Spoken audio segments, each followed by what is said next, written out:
Ay,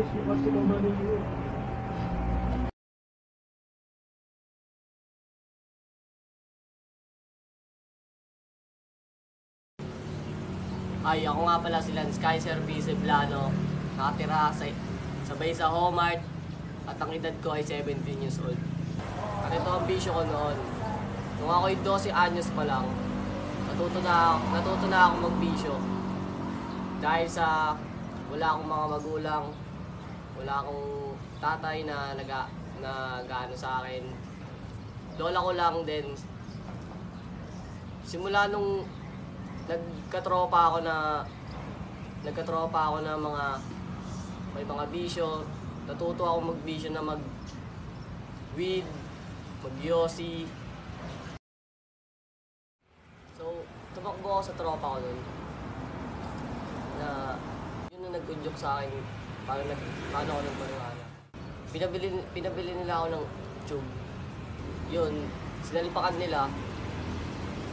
Parang yosi lang kasi marijuana. Inaya ka nila na. Oo, inaya nila ako. Hindi mo ka makita ba dito? Bakit? Uy! Paano mo? Bakit pre? Uy! Oh!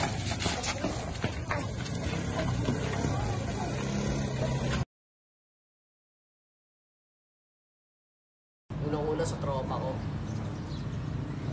Sa tropa ko na lagi kong ka-jamming, siyempre, ganun, ka-jamming na ganun, niyayaya pa rin ako.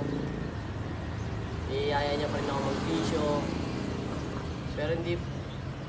Pero one time tinikman ko siya ulit, kahit na nagto-torch ako.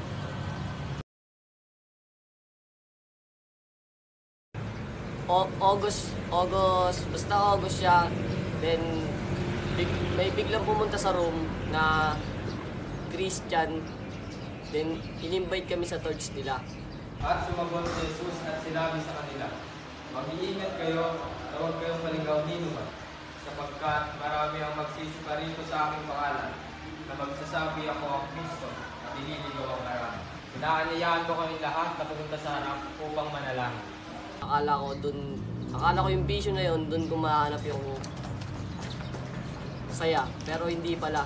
Kay Lord pala na kapayapaan na hinahanap ko, kay Lord ko pala madarama na nagpipray pa rin ako na sana, Lord, na ilayo mo sa akin tong bisyo na to na hindi ko dapat gawin.